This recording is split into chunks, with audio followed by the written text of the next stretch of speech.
warahmatullahi wabarakatuh. Apa kabar pemirsa? Kembali lagi dalam dialog malam bersama saya Sandra Antiani. Ya pemirsa, ada banyak dampak yang terjadi akibat pandemi COVID-19 ini yang sudah terjadi selama 10 bulan di Indonesia. Salah satunya banyak para pekerja yang di-PHK oleh pihak perusahaan. Mereka yang terkena PHK pun memberanikan diri ini untuk memulai usaha rumahan. Tetapi tak sedikit juga para pengusaha yang sudah berdiri sejak sebelum pandemi ini justru mengalami kebangkrutan akibat pandemi ini. Lalu bagaimana kondisi para pengusaha muda di Kabupaten Bekasi dan juga bagaimana kita harus menghadapi pandemi ini akan kita diskusikan bersama dengan dua narasumber yang sudah hadir pada malam hari ini. Yang pertama ini dengan Bang Azmi Robani selaku Ketua Himpunan Pengusaha Muda Indonesia Kabupaten Bekasi dan juga Pak Budianto selaku CEO dari Budianto Corporation sekaligus anggota DPRD Kabupaten Bekasi. Saya akan sapa terlebih dahulu. Selamat malam Bang Azmi dan juga Pak Budi. Malam. Bagaimana kabarnya Bang Azmi? Alhamdulillah sehat, aman terkendali. Alhamdulillah, semoga selalu sehat ya Bang Azmi. Sama-sama. Amin. Saya akan juga sapa Pak Budianto. Selamat malam Pak Budi. Selamat malam Mbak Sandra. Assalamualaikum warahmatullahi wabarakatuh. Waalaikumsalam. Wah, sedang dalam perjalanan Pak Budi? Iya, ini tadi habis meeting di Living Plaza. Nah, sekarang saya sengaja stay di depan Taman Sehati, di depan Stadion Kebanggaan Kabupaten Bekasi, Wibawa Mukti. Mantap. Mobilitasnya sangat tinggi, tapi mudah-mudahan selalu sehat ya Pak Budi ya. Amin, amin ya Rob. Oke, berkaitan dengan topik kita pada malam hari ini, pertama saya akan ke Bang Azmi dulu. Bang Azmi, bagaimana kondisi para pengusaha muda di Kabupaten Bekasi selama pandemi ini? Ya, sama dengan dialog semuanya. Yang pertama Mbak Sandra dari Dialog Malam dan Bang Budianto. Bang Budianto juga salah satu senior kita, juga Dewan Pembina di KIPMI Kabupaten Bekasi.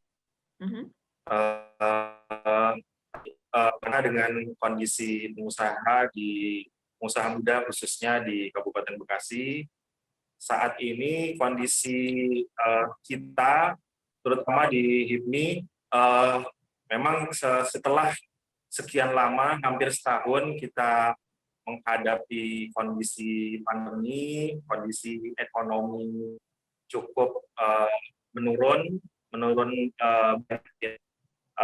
Alhamdulillah sih pada saat ini kondisi kami masih positif menghadapi situasi ini. Kalau di HIPMI khususnya kita masih sering mengadakan kumpul dengan protokol juga online. Rata-rata setelah beberapa bulan kita mengalami penurunan, di awal ini kita dalam kondisi optimis menghadapi tahun ke depan, meskipun kondisi real bisnis teman-teman pengusaha banyak dengan soliditas di HIPMI, kita tetap optimis.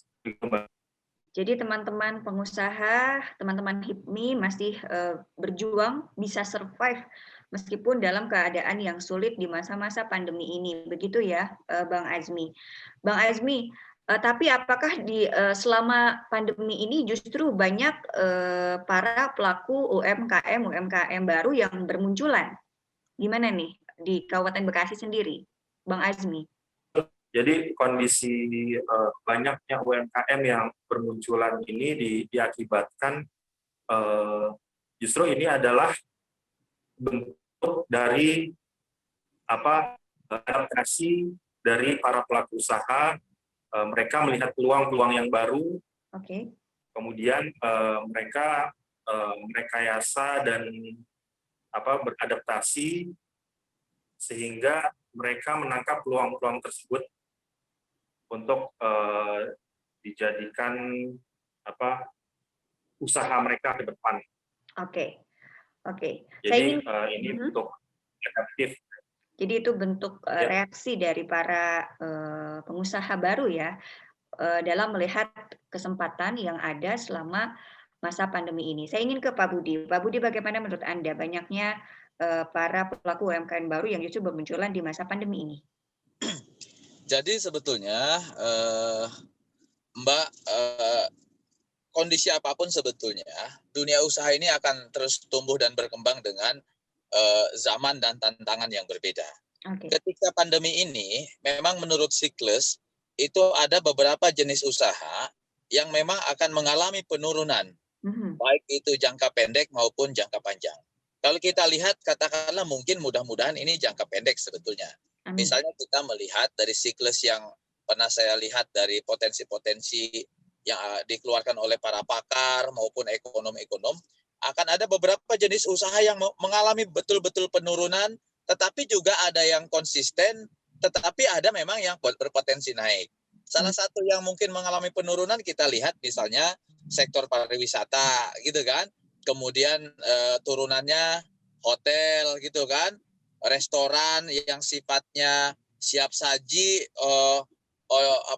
harus ada di lokasi, itu kan luar biasa terjadi penurunan. Bali setengah tutup mungkin gitu ya. Semua juga pusat-pusat pariwisata itu tutup. Apalagi dengan pendekatan sekarang yang namanya pariwisata pasti pendekatannya kerumunan kan begitu ya. Sehingga itu menjadi salah satu sektor usaha yang sangat terdampak. Tetapi ada beberapa jenis usaha yang di situ muncul kreativitas, yaitu salah satu yang justru cenderung konstan dan naik, yaitu di bidang kuliner, gitu kan. Salah satunya bidang kuliner, kemudian di bidang kesehatan, akhirnya muncul juga orang-orang yang punya kreativitas penemuan-penemuan obat baik tradisional maupun juga barangkali pendekatan teknologi dengan istilah adanya vaksin gitu kan. Bagi ilmuwan-ilmuwan tertentu itu juga menjadi tantangan. Nah, saya melihat kalau bicara tumbuhnya UKM-UKM baru, saya sebetulnya menganggapnya bukan tumbuh, hanya muncul kreativitas baru oleh pengusaha-pengusaha yang sebetulnya memang dia sudah menjadi pengusaha baik itu UMKM maupun juga besar, yang hanya mengalihkan gitu, hanya merubah produk yang dia pasarkan ataupun konsep yang dia jual di kondisi terkini di saat pandemi. Mungkin itu Mbak Sandra. Oke. Jadi beralih sektor begitu ya, Pak Budi? Kecenderungan kayak mungkin contohnya Bang Azmi gitu kan, yang tadinya lebih banyaknya misalnya di properti kan tahu sendiri mengalami sesuatu yang sangat berat gitu ya, kayak gitu. Akhirnya beralih ke yang lain. Termasuk juga banyak pengusaha-pengusaha yang tadinya jenis ABCD, tahu-tahu akhirnya memproduksi masker gitu kan, memproduksi alat pelindung diri yang dibutuhkan saat itu, apalagi pada saat bulan April Mei tahun 2020 ya, kita kan Maret tuh perubahan kurang lebih.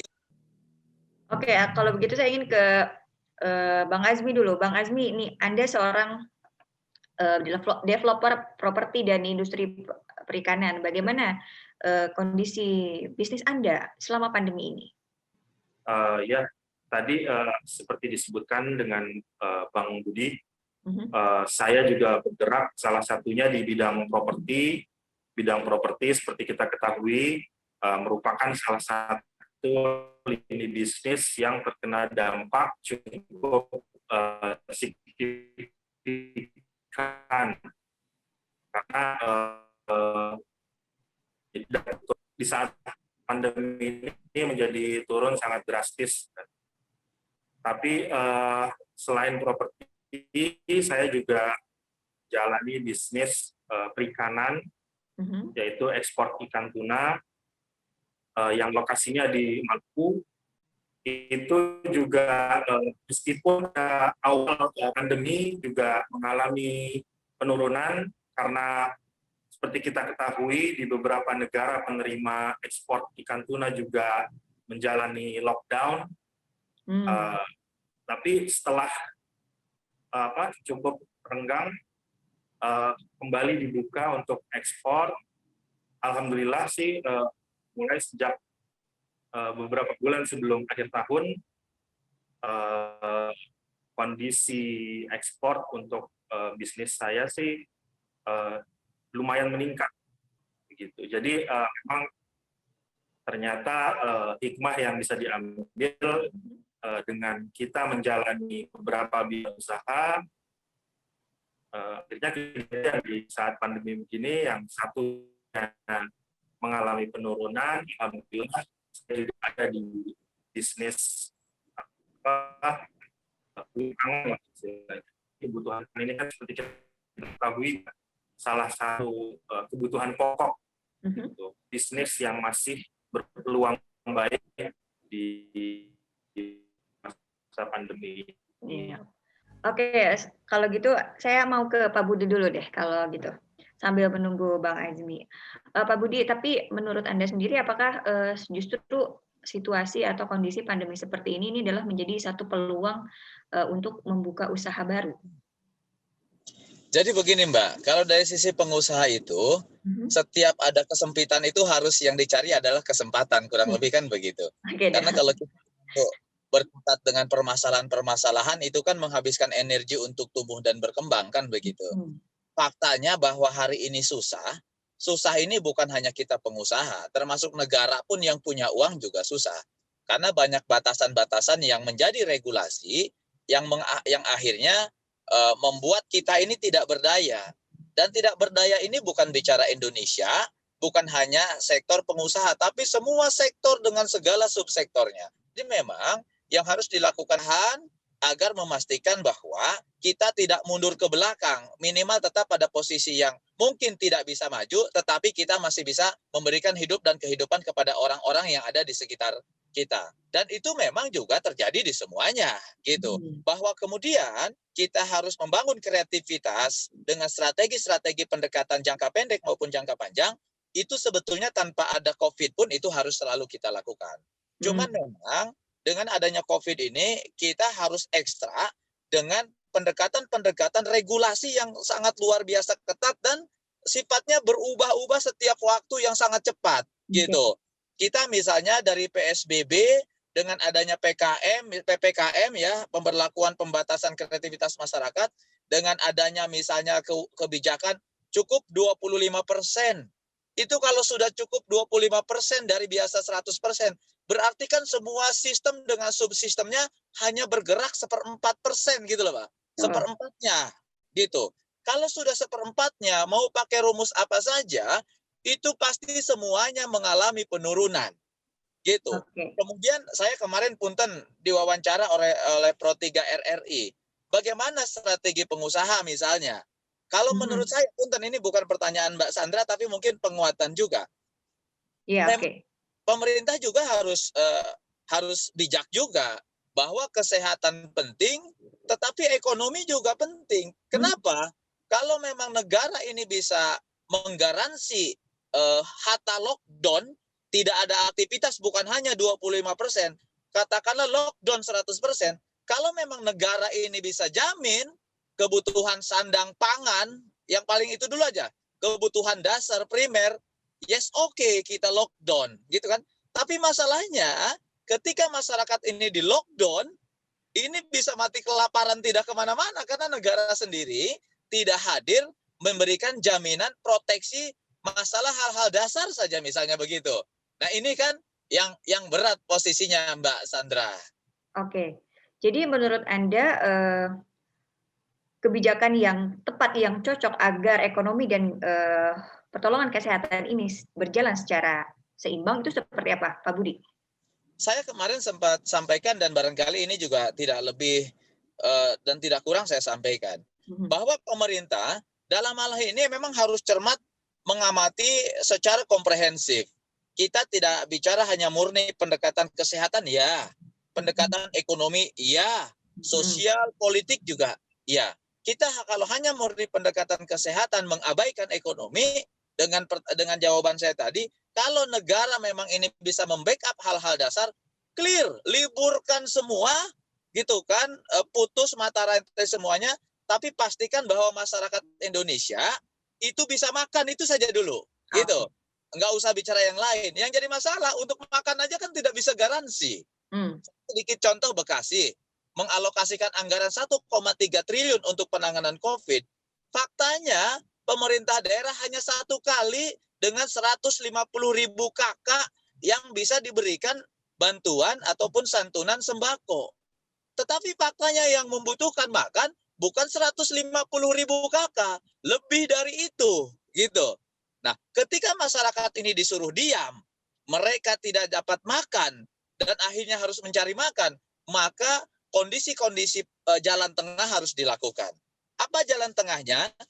Menurut saya kegiatan-kegiatan yang sistemik, misalnya pabrik, perusahaan, sistemik, terukur, kemudian juga terpola, saya pikir itu tetap jalan. Yang harus dibatasi secara maksimal adalah ketika kegiatan-kegiatan yang sifatnya sporadik di lingkungan masyarakat, gitu. Misalnya malam, harusnya biasanya malam mingguan bebas di suatu kafe kita bisa berkerumun banyak, itu yang dibatasi. Kalau di pabrik kan sebetulnya nggak ada masalah. Pasti ada SOP-nya, masuk pakai hand sanitizer gitu kan, dibatasi juga aktivitasnya. Yang sifatnya sistemik menurut saya itu jalan-jalan saja. Yang rusak dan kemudian merusak ke sistemik kan sebetulnya bukan yang di sistemik, Mbak.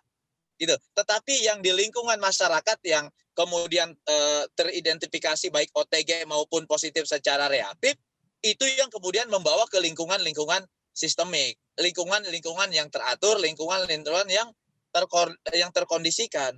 Sebetulnya di luar ini yang harus dibatasi betul-betul, gitu, supaya yang sifatnya aktivitas-aktivitas liar ini yang betul-betul harus dijaga. Kurang lebih itu, sehingga apa yang terjadi? Ekonomi tetap jalan, gitu kan? Kesehatan tetap terjaga. Itu gambaran menurut saya, gitu Mbak. Jadi ketika ibaratnya di satu sawah ini ada tikusnya kan tidak mesti lumbung padinya yang harus dihancurkan. Cukuplah cari tikusnya, kan kurang lebih begitu, walaupun ini analogi tidak tepat gitu Mbak Sandra. Mungkin gitu Mbak Sandra ya. Oke. Baik, terima kasih Pak Budi, luar biasa sekali. Kita akan lanjutkan kembali diskusi pada malam hari ini, tapi kita harus jeda dulu sesaat, jadi jangan kemana-mana, tetap di Dialog Malam.